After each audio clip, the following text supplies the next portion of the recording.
நமஸ்காரம். நம் ஒவ்வொருத்தரிடத்திலையும் ஏதாவது ஒரு ஆற்றல், ஒரு ஆர்ட் இருக்கலாம். ஒருத்தருக்கு நன்கு பாட வரலாம், கோலம் போட வரலாம், அழகாக எழுத வரலாம், நல்ல விளையாட்டுகள் வரலாம். இப்படி அடக்கிக் கொண்டே போகலாம். ஆனால் ஒவ்வொருத்தருக்கும் அவர்களுடைய வாழ்க்கை, கேரியர் இதிலேயே அமையும்னு எதிர்பார்க்க முடியாது.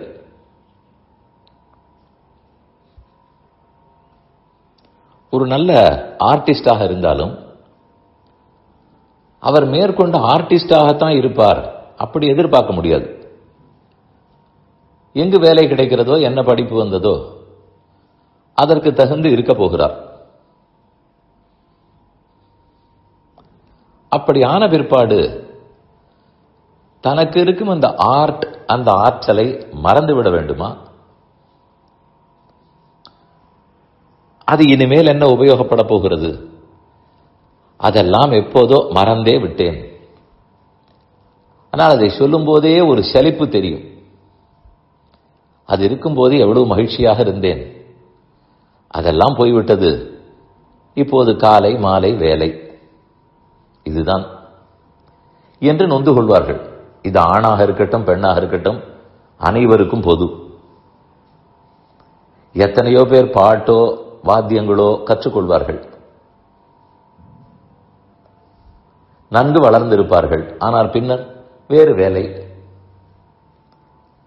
இது ஸ்போர்ட்ஸாக இருந்தால் மட்டும் சரி, வயதான பிற்பாடு நம்மால் ஓடி ஆட முடியாது, அதனால் அது தன்னிடையே விட்டு போகலாம். மற்றபடிக்கு பாட்டோ ஆர்ட்டோ வயதானால் விட்டு போக வேண்டாமே. ஆனால் ஏனோ இந்த வேலை பளு எல்லாத்தையும் மறக்கடிக்கிறது.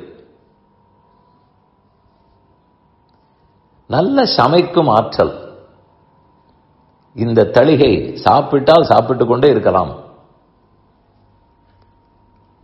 அதுவே மறந்து போய் விடுகிறது. அவசர அடியில் அதெல்லாம் யோசித்து பண்ணக்கூட முடிவதில்லை. எத்தனையோ நல்ல சமைக்க தெரிந்த ஆண்களும் உள்ளார்கள். வாய்ப்பு மறந்தே போய்விடும். சரி, அப்ப இதெல்லாம் மறக்க வேண்டியதுதானே? வேலைக்கு உதவாத போது இதெல்லாம் எதற்குன்னு தோன்றும். இதில் நம்முடைய சனாதன தர்மம், இந்த தர்மத்துக்கு ஏதாவது தொண்டு செய்ய வேண்டும் என்றால் அது அநேகமா நாம் பார்க்கும் வேலை எதில் சம்பாதிக்கிறோமோ அதன் மூலம் இருக்காது. நாம் நினைப்போம் அந்த வேலையை பார்த்து பணம் சம்பாதித்து தொண்டு செய்வோம். அது ஒரு வகை, அதுவே இறுதியாகிவிடாது. ஆனால் ஒவ்வொருத்தருக்கு ஒவ்வொரு ஆர்ட் தெரிந்திருந்ததே, அது இந்த தர்மத்தை காப்பதற்கும் வளர்ப்பதற்கும் ரொம்ப பயன்படும். நல்ல வரைய தெரியுமானால் எவ்வளவு பெருமானுடைய படங்கள், சரித்திரங்கள் இதெல்லாம் வரையலாம். கண்முன்னே காட்டும் போது யாருமே ஆசையோடு பார்ப்பார்கள்.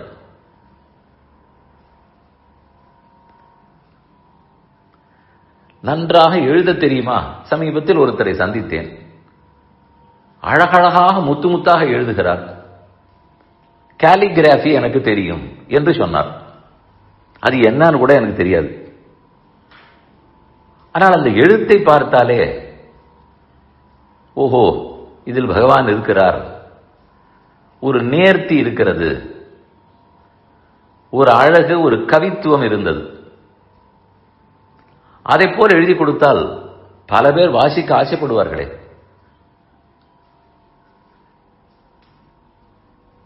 சின்ன சின்ன ஸ்லோகங்களை எழுதினால் கூட படிக்க தோன்றும். அதுபோல் பாட்டு,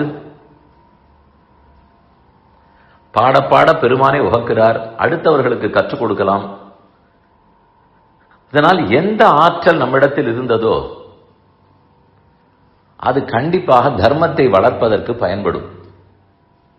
அதுதான் பயன்படும். கோலம் போட தெரிந்தால் பகவானுக்கு ரொம்பவே பிடித்தமானது. மேடையை தெளித்து துடைத்து கோலமிடுதல், வாசலில் கோலமிடுதல், படிக்கட்டு நிலைப்படிகளில் கோலமிடுதல், இது எல்லாமே தர்மம் ஆயிட்டே.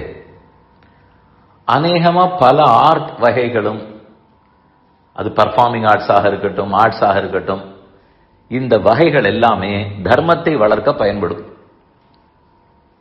கிராமிய கலைகள் அது எவ்வளவு தூரம் நன்மை தரும். அதை கொண்டு கிராமத்துக்கே நல்ல விஷயங்களை எடுத்து சொல்லலாம். அதனால் இதையெல்லாம் யாரும் மறந்து விட வேண்டாம். அந்தந்த பண்டிகை காலத்தில் அதற்கு தகுந்த சமையல் அதை பண்ணால் அந்த ருசி, நாம் வாயில் சாப்பிட்ட அந்த ரசம் எத்தனை நாளைக்கு மறக்காது. அதை வைத்தே அந்த பண்டிகையை ஞாபகம் வைத்துக் கொள்வோம். 4 பேர் கூடி ரசித்து சாப்பிட்டு பேசுவதற்கு வாய்ப்பு. அதனால் இதை போல் எந்த ஆற்றல் இருந்தாலும் நம் குடும்பத்தினரிடத்திலேயே அதை கண்டறிய வேண்டும், அதை வளர்த்து விட வேண்டும். இதெல்லாம் என்ன, வேலையை பாரு, சம்பாதிக்கிற வழியை பார். ஆனால் அது எப்படி தர்மத்தை வளர்க்கும்?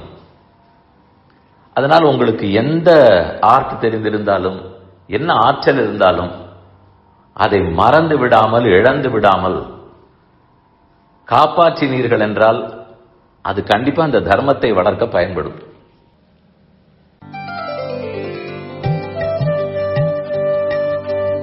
இந்த என் பணி ஆடியோவை உங்களுக்காக வழங்கியவர் வேலுக்குடி ஸ்ரீ கிருஷ்ணன் சுவாமி. இந்த ஆடியோவை தினமும் உங்கள் மொபைலில் பெற கிஞ்சித் என் பணி KINCHITENPANI என்ற ஆப்பை கூகுள் பிளே ஸ்டோரிலோ அல்லது ஆப்பிள் ஐ ஸ்டோரிலோ டவுன்லோட் செய்து கொள்ளவும்.